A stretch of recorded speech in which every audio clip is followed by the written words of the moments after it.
അസ്സലാമു അലൈക്കും. പരിശുദ്ധ ഖുർആനിലെ 23-ാമത്തെ അധ്യായമായ സൂറത്തുൽ മുഅ്മിനൂനെ കുറിച്ചാണ് ഇന്ന് പറയുവാനുള്ളത്. ഇതിൽ 118 ആയത്തുകളാണ് അടങ്ങിയിട്ടുള്ളത്. അതുപോലെ തന്നെ ഇത് മക്കയിലാണ് അവതരിപ്പിക്കപ്പെട്ടത്. ഇതിൽ പ്രധാനമായും ഉൾക്കൊള്ളുന്ന വിഷയം എന്ന് പറഞ്ഞാൽ വിജയികളുടെ ഗുണഗണങ്ങൾ, അതുപോലെ മനുഷ്യൻ്റെ ഉത്ഭവദശകങ്ങൾ. പിന്നെ പറയുന്നത് 7 ആകാശങ്ങളെക്കുറിച്ചും നൂഹ് നബി അലൈഹി സ്വലാമയുടെ കഥ, പിന്നീടുണ്ടായ ചില തലമുറകൾ, മൂസാ നബി അലൈഹി സ്വലാമയുടെ കഥ, വിശിഷ്ട വസ്തുക്കൾ തിന്നുകയും സൽപ്രവൃത്തികൾ ചെയ്യുകയും ചെയ്യുക എന്നതിനെക്കുറിച്ച്, അള്ളാഹുവിൻ്റെ വിശിഷ്ടമായതിനെ മാത്രം അംഗീകരിക്കുക എന്നതിനെക്കുറിച്ച്, നല്ല കാര്യങ്ങൾക്ക് ധൃതിപ്പെടുക ആരാണ് എന്നവരെക്കുറിച്ച്. അള്ളാഹുവിൻ്റെ ആയത്തുകൾക്ക് പകരം അവിശ്വാസികൾ കഥകൾ കൊണ്ട് തൃപ്തിയടഞ്ഞു. അതെങ്ങനെയാണെന്ന് പറയുകയാണെങ്കിൽ,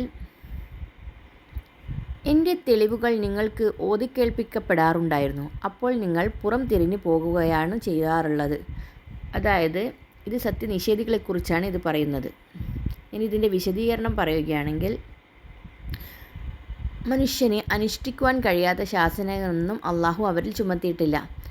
മനുഷ്യന് ചെയ്യാൻ പറ്റുന്ന കാര്യം മാത്രമേ അള്ളാഹു ഉത്തരവിട്ടിട്ടുള്ളൂ.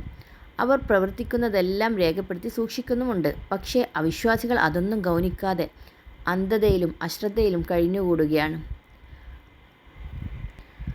അവർ സൽപ്രവർത്തനങ്ങൾ ചെയ്യുന്നതിനു പകരം അതിന് വിപരീതമായ കാര്യങ്ങളാണ് ചെയ്തുകൊണ്ടിരിക്കുന്നത്.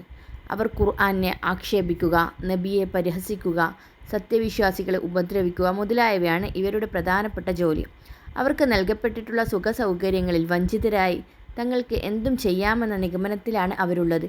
എന്നാൽ ഈ നില അധികം തുടർന്നു പോവുകയില്ല. താമസിയാതെ ആ സുഖസൗകര്യങ്ങളിൽ നിന്നും അവർ പിടിച്ചു ശിക്ഷിക്കപ്പെടുക തന്നെ ചെയ്യും. അപ്പോൾ അവർക്ക് തൻ്റേടം വരും. അവർ വിളിച്ചു നിലവിളിക്കാൻ തുടങ്ങും. പക്ഷേ ആ സമയത്ത് ഒരു ഫലവുമില്ലെന്നാണ് ഈ ആയത്തിലൂടെ നമുക്ക് മനസ്സിലാക്കാൻ പറ്റുന്നത്. പിന്നെ പറയുന്നത് അവിശ്വാസികൾ നന്ദിയും സഹനവും ഇല്ലാത്തവരാണെന്നാണ്.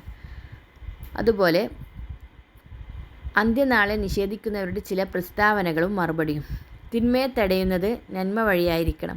പിശാചിൻ്റെ ദുർമന്ത്രത്തിൽ നിന്ന് രക്ഷപ്പെടുവാനുള്ള പ്രാർത്ഥന. ദുർമാർഗികൾ മരണവേളയിലും ഖേദിക്കും, പക്ഷേ ഫലമുണ്ടാവുകയില്ല എന്നതിനെക്കുറിച്ച്. പിന്നെ പറയുന്നത് നരകവാസികൾ രക്ഷയ്ക്ക് വേണ്ടി അപേക്ഷിക്കുന്നത്. അതായത് ഇതിലെ 100-ാമത്തെ ആയത്താണ് ഇത്. ഞാൻ ഉപേക്ഷ വരുത്തിയിട്ടുള്ള കാര്യത്തിൽ എനിക്ക് നല്ല നിലയിൽ പ്രവർത്തിക്കുവാൻ കഴിയാത്തക്ക വിധം ഒരിക്കലുമില്ല. അതൊരു വെറും വാക്കാണ്. അതവൻ പറഞ്ഞുകൊണ്ടിരിക്കും. അവരുടെ പിന്നിൽ അവർ ഉയർത്തെഴുന്നേൽപ്പിക്കപ്പെടുന്ന ദിവസം വരെ ഒരു മറയുണ്ടായിരിക്കുന്നതാണ്. അതായത് മരണസമയം എത്തുകയും അനന്തരം അനുഭവിക്കാനിരിക്കുന്ന കഠിന ശിക്ഷകൾ കാണുമാറാവുകയും ചെയ്യുമ്പോൾ തങ്ങളെ ഭൂമിയിലേക്ക് ഒന്നുകൂടി മടക്കിത്തരണമേ എന്ന് അള്ളാഹുവിനോട് അവർ കേണപേക്ഷിക്കുന്നതാണ്. മടക്കിത്തരുന്നതായാൽ മുമ്പ് തങ്ങൾ വരുത്തിയ വീഴ്ചകളെല്ലാം നികത്തി സൽക്കർമ്മങ്ങൾ പ്രവർത്തിച്ചു കൊള്ളാമെന്ന് സങ്കടപ്പെട്ടുകൊണ്ട് അവർ പറയും. അള്ളാഹുവിൻ്റെ ഭാഗത്തു നിന്നുള്ള ഉത്തരമാകട്ടെ, കല്ല, ഇതൊരിക്കലും നടക്കുന്ന കാര്യമല്ല എന്ന് മാത്രമായിരിക്കും. അള്ളാഹു പറയുന്നു, അത് കേവലം ഒരു വാക്യം എന്ന് മാത്രം. അവരത് ഉരുവിടുമെന്നല്ലാതെ ഒരു പ്രയോജനവും അവർക്കതുമൂലം ലഭിക്കുവാനില്ല. വല്ല വിധത്തിലും അവൻ അതിൽ നിന്നും ചാടിപ്പോകുവാനാണെങ്കിലും അതിനും അവൻക്ക് സാധ്യമല്ല. കാരണം ഖിയാമത്ത് നാളിൽ എല്ലാവരും ഖബറുകളിൽ നിന്ന് ഉയർത്തി വരെ പുറത്തു പോകുവാൻ ആർക്കും തന്നെ സാധ്യമല്ല. അവർ അവിടെ ബന്ധനസ്ഥനായിരിക്കും. അതുപോലെ മരണവേളയിലും മാത്രമല്ല, ഖബറുകളിൽ നിന്ന് പുനരെഴുന്നേൽപ്പിക്കപ്പെടുമ്പോഴും അള്ളാഹുവിൻ്റെ മുന്നിൽ ഹാജരാക്കപ്പെടുമ്പോഴും നരകം കാണിക്കപ്പെടുമ്പോഴും നരകത്തിൽ വെച്ച് എല്ലാം തന്നെ അവിശ്വാസികൾ തങ്ങളെ ഒന്നുകൂടി മടക്കിക്കൊണ്ടുവരാൻ അപേക്ഷിക്കുന്നതാണെന്ന് ഖുർആൻ പല പ്രസ്താവനകളിൽ നിന്നുമായി നമുക്ക് മനസ്സിലാക്കാം. ഈ അപേക്ഷ തീർച്ചയായും സ്വീകരിക്കപ്പെടുകയില്ലെന്ന് അവർക്കറിയാമെങ്കിലും ശിക്ഷയുടെ കാഠിന്യം മൂലം അവരത് പറഞ്ഞു പോവുകയാണ്. പിന്നെ പറയുന്നത് പരലോകത്ത് വെച്ച് ഇഹലോകവാസം നിസ്സാരമായിരുന്നുവെന്ന് ബോധ്യപ്പെടും.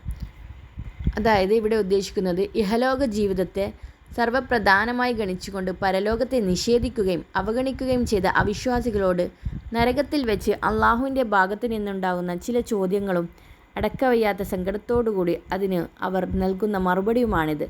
ഭൂമിയിൽ നിങ്ങൾ എത്ര വർഷം താമസിച്ചിട്ടുണ്ടെന്ന ചോദ്യത്തിന് ഒരു ദിവസമോ അതിൻ്റെ അംശമോ മാത്രമായിരിക്കുമെന്ന് അവരുടെ മറുപടി. പരലോക ജീവിതത്തിൻ്റെ അറ്റമില്ലാത്ത കാലദൈർഘ്യവും അനുഭവിക്കേണ്ടി വരുന്ന അസഹ്യമായ കാഠിന്യങ്ങളും കണ്ടപ്പോൾ ഐഹിക ജീവിതത്തെ അതുമായി താരതമ്യപ്പെടുന്ന പക്ഷം അത് കേവലം അങ്ങേയറ്റം പരിമിതമായിരുന്നുവെന്ന് അവർ സമ്മതിക്കുന്നു. മനുഷ്യരുടെ നന്മ തിന്മകളെല്ലാം എഴുതി രേഖപ്പെടുത്തിയിരിക്കുന്ന മലക്കുകൾക്കോ മറ്റോ അല്ലാതെ ഞങ്ങൾക്കത് ശരിക്ക് അറിഞ്ഞുകൂടാ എന്നും അവർ പറയുന്നു. അള്ളാഹുവിൻ്റെ പ്രത്യുത്തരം ഇതാണ്: ശരി, അവിടെ കുറഞ്ഞ കാലം മാത്രമേ നിങ്ങൾ വസിച്ചിട്ടുള്ളൂവെന്ന നേരാണ്. ആ ജീവിതം ഇത്രയും നിസ്സാരമാണെന്ന് നിങ്ങൾക്ക് നേരത്തെ മനസ്സിലാക്കിയിരുന്നുവെങ്കിൽ ഈ ശാശ്വതമായ കഠിനശിക്ഷയ്ക്ക് നിങ്ങൾ വിധേയരാവുകയില്ല. അപ്പോൾ ഇത്രയും കാര്യങ്ങളാണ് സൂറത്തുൽ മുഅ്മിനൂനിലൂടെ പറയുവാനുള്ളത്.